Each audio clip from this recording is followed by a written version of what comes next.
Hello there. I'm Jody Bentley, actor, producer, and speaker and teacher. As an actor, I play women who are ambitious, determined, obsessed, and myopic to the extreme. As a producer, I tell stories that raise consciousness.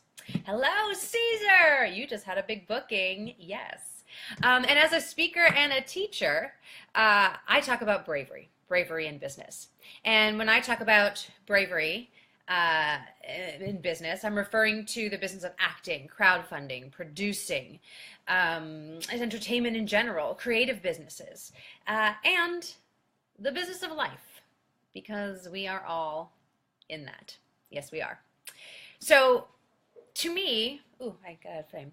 To me, bravery is the obsessed desire to authentically be who you are and not compromise your vision for your career and your life. And I do believe that bravery is a choice.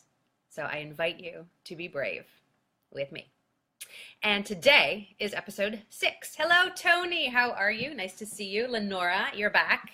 I hope you got sleep yesterday. I think that was your procrastination on your sleep. Hello. All right, today is episode 6. And we are going to be talking about procrastination. Yeah. Mary, hello, welcome. Oh, I'm so excited that you're all here and joining. Okay, so let's talk about procrastination. Yesterday I posted a question on the Facebook I'm looking at on this other computer. I said, what's one thing you're going to do this week that you've been procrastinating on? No, Lenora, you didn't sleep yesterday. All right, today. You got it. You got this. I took a 15-minute nap yesterday. I needed one. All right. So a lot of people said a lot of things. We had exercise, sleep, cleaning the apartment. So a lot of times we tend to procrastinate on things that we don't like to do.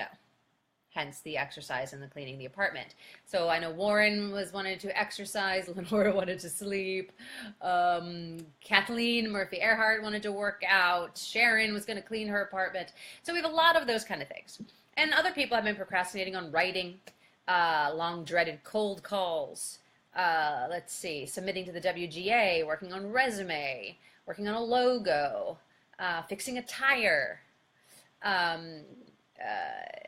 inviting people to events, planning a bachelor party. Yes, that's my fiance's best man wrote that. Get on it, Tom. Get on it. Okay, so there is the procrastination on what we don't like to do.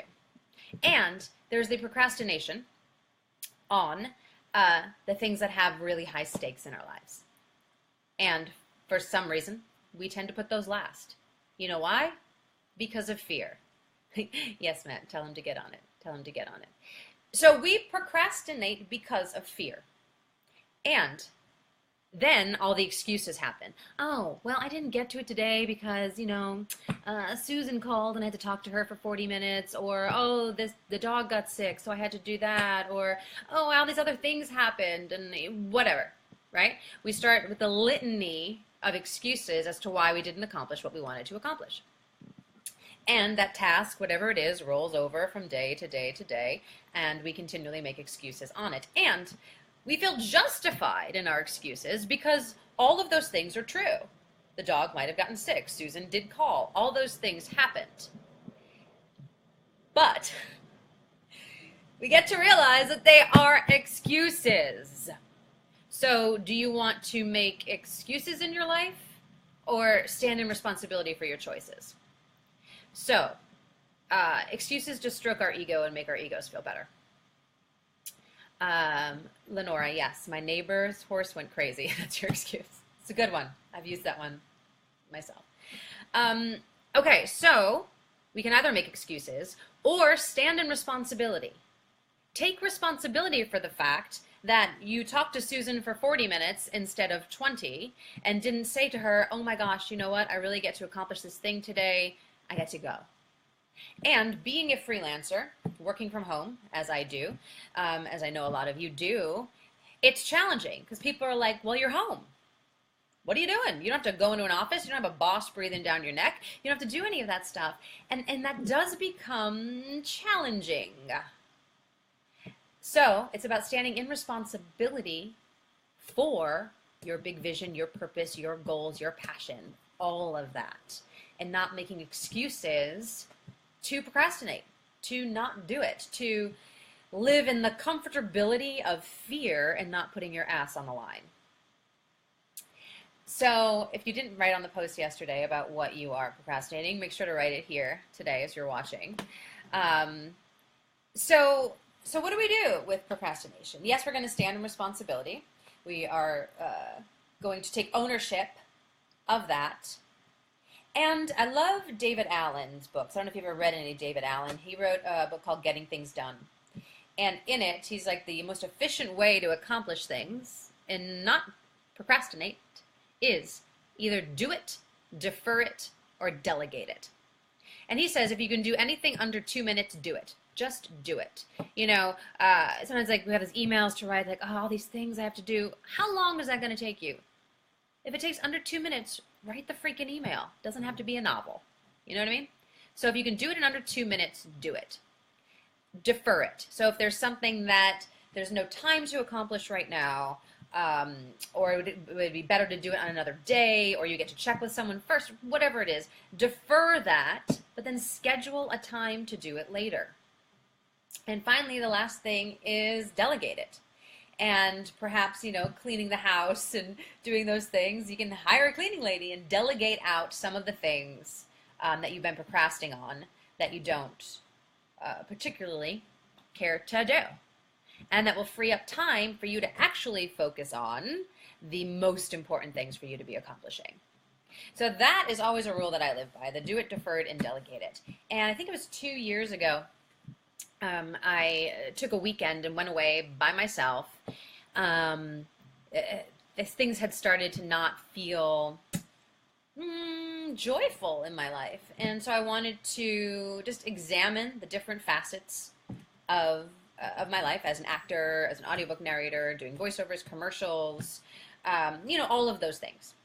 And really examine them to decide if this is the path that I really want to go down, or am I just going down it because I've always done it? And figuring out, what do I love about what I do? And what don't I love about that particular role? And it was fascinating to really go, well, I hate this part because of A, B, C, and D. Well, great. So once I was aware of that and realized that that was the thing that was stopping me, then I was able to take those things and delegate it out. So I urge you to examine the different pieces and facets of your life, the different roles that you play, and how can you delegate out certain pieces of that to eliminate the procrastination and bring in the joy, to eliminate the fear and bring in the love, to eliminate the excuses and bring in the responsibility and ownership of what it is that you actually want to do. Does that make sense? And procrastination, being a, you know, your own small business owner, or as an artist, actor, writer, whatever you are, as I said earlier, there is no boss breathing down your neck. I can be a pretty mean boss to myself sometimes, though, I must confess. But there is no one there telling you what to do and when to do it. There is no one there giving you a structure, right? So that means you get to give it to yourself, because no one else is going to do it for you. And that is a part of being the business owner, which as an artist is not always the fun things that we really want to be doing. We just want to be, I want to be going to acting class and improvising and playing and doing all that fun stuff, which I get to do. And I also get to create a structure for myself and discipline myself to accomplish the things that I want to accomplish. So how do we do that? How do we create a structure? Well, first and foremost, I definitely recommend office hours. Scheduling some office hours for yourself. So you block out chunks of time on your calendar to write, to do your marketing, to do social media, as I'm doing right now, to work on your craft, to network, to connect with friends, to fuel your soul, to keep you going. So block out chunks of time for all those things to happen. I am a huge fan of a color-coded calendar, which you can do very easily in iCal and Google Cal. I'm going to call it Gmail Cal. Google Cal. Because if you can color code things, yes, Lenora, you are a boss. Lenora runs a ranch, you guys. Don't mess with Lenora. She runs a ranch. Okay, so on a calendar, if you can color code things. So for example, like acting for me is green. This kind of stuff, talking, teaching, coaching is red. My personal stuff is blue. Time with Matt. Hello, Matt. Yes, thank you. My calendar is amazing. My time with Matt is purple. So I can schedule all this stuff, and I can see my week at a glance and know where my time is being spent. I can see where I might not be putting focus. If there's not enough blue on my calendar, then I know not enough self-care is happening that week. If there's not enough green on my calendar, then what the hell am I doing in my acting career that week? I got to get on that and start to do something because that's a huge part of my big vision. So having a color-coded representation is just a great way to find quote-unquote balance. I don't believe balance exists. I don't think I've done a video on that yet. I haven't. I did a post on it. We'll do a video about balance and what that means. And I do believe that a color-coded calendar will really help you find that and see which areas of your life might you be neglecting, or maybe that you're just lacking in. And then you can stand in that responsibility and not make excuses and figure out a way to incorporate that on in. Right? And that is discipline. It's giving yourself a structure, putting a structure to your day, setting deadlines and time frames to things, or else they just don't get done. Right, Nazanin? You just joined. Things don't get done if we don't give ourselves discipline and structure and a time frame and deadlines. And I know some of that stuff doesn't sound fun, doesn't sound sexy, doesn't sound whatever, but... and yes, I'm using the word but, even though I don't like to use the word but. You get to do it if you want to accomplish things, or else we're all going to be procrastinating. And a great way to also not procrastinate is if you got something to do, set yourself a timer, because sometimes projects can seem so overwhelming, right? Like if you have to redesign your website. I know my friend Amy Lucas just redesigned all of her websites. So if you are redesigning your websites, that's a huge task, right? That's a big project. So perhaps instead of going, oh, I don't have the time to do it, because believe me, I understand time excuses. I hid behind time as an excuse for most of my life up until now. And it is just an excuse, because I have as much time as you have. We know we're not getting any more time in the day, and you get to decide where you spend your time that is most important and valuable to you for your purpose, for your big vision, for what you want to do. So notice when the time excuses come in, because again, that is just fear. It is so fear. It's just fear. So don't hide behind time. So if the project is huge, set a freaking timer. We all got timers on our phones. Set a timer. Give yourself 20 minutes of focused energy on something, with no email distraction, no Facebook distraction, no Twitter distraction, no notifications popping up on your phone distraction. None of that. And I guarantee you, you will start to accomplish so much more with just that focused energy. Does that make sense? So set a timer. It's called the Pomodoro method. People call it that. So you can Google that if you want to read more about it. But it's just setting a timer for yourself. Hey, Christian. Glad you hear that. I'm great today. How are you? Thanks for joining. Okay, we talked about office hours. We talked about timers. We talked about color coding your calendar.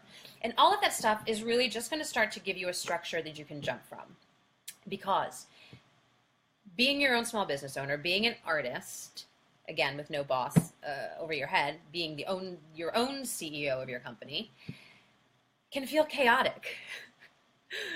Let's just be honest, right? It can totally feel chaotic. Every day of my week is completely different.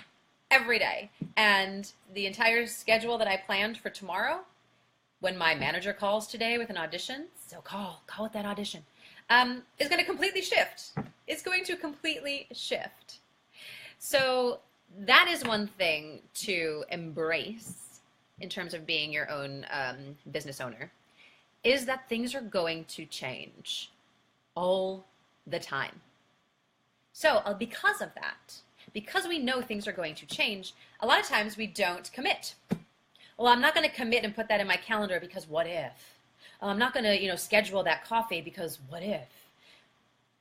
So then we just spiral down in that freaking what if space, which again, I will keep coming back to, is fear. All of the excuses, the what ifs, the procrastination is simply fear. So eliminate that. Commit. Put it in your calendar. Schedule that coffee date. Oh my God, I do have to say, it's a little side note, tangent. I love Los Angeles. I love living here. My 4-year anniversary will be on July 1st. And I miss my New York people who commit the hell out of things. They commit. Great, you want to schedule coffee? Yeah, when do you want to do it? Noon? Tuesday? Great, done. It's in the calendar. Let's meet you there. Great. And then they show up. It's amazing. And here I find, and I feel bad talking bad about LA. No, okay, but this is just my truth right now. Sometimes I feel in LA, people don't commit. So I go, hey, do you want to have coffee at noon? Let's check in the day before. What?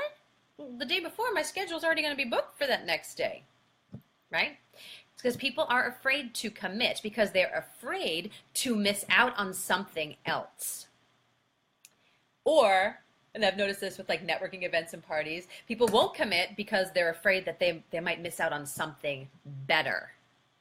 Something better. Notice that if that comes up for you. Again, that is all based in fear. But here's the glorious news about your schedule and your calendar.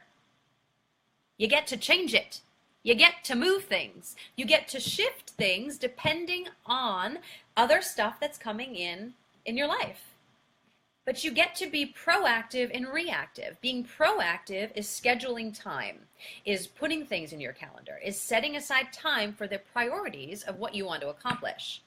And then being reactive daily, weekly, to be in flow with other things that come up. And how can you accommodate those, still get your stuff done, and move things with ease? But if you are not being proactive and reactive, you are simply being reactive. And that is where procrastination will come in. That is where overwhelm will definitely come in. And for some of us, that's where stasis comes in. Or for me, then I just work until 2 a.m. every day and feel like I'm not enough. So there we go. So living a reactive life is not one of longevity, is not one of ease, and is not one of joy. So I encourage you, hello Reem, thank you for joining. I encourage you to break out of that, to break out of that reactive mode, to provide a sense of structure and discipline for yourself and have that proactive piece, again, to find that elusive balance, if you will. Does that make sense? So, stop procrastinating. Create some office hours. Prioritize what you get to do in your day. Put the most important things first. Sometimes for me, I'm a huge culprit of this. I might have like 10 things on my list. I'm like, well, I can do these 5 things really fast. Let me do them. Then there's no time for the important things. So prioritize your days. Do the most important thing first. Do the thing that scares the shit out of you first. Make those cold calls like someone was doing yesterday. There was a few people doing that, actually. Make those cold calls. Do that writing. Reach out to people. Ask for what you want. Do that stuff first. Then the rest of your day is going to be easy. So remember that procrastination is just fear. Move through the fear. Break through the fear. Give yourself that discipline and structure. And if this is something that eludes you, freaks you out, if you're just an overwhelmed hearing me talk about this right now, great, cool. That's why you might need a coach or a mentor or a Virgo, someone to assist you. So there's a link above. You can click that to schedule a free 20-minute consult with me, and we can talk about how to create you an action plan and a weekly, daily, and monthly system to stay on track for your goals. All right, this has been my Bravery in Business episode 6 on procrastination. So stop procrastinating today, be in action, be in joy, and follow me on Twitter, Facebook, Instagram. Sign up for my newsletter at jodybentley.com. I will be rolling that out soon. I promise I will stop procrastinating on it. Ooh. And have a good day. Thanks for joining in. I will see you on Thursday. All right, bye. Ooh, I always do that. I always miss the button. Okay, bye now.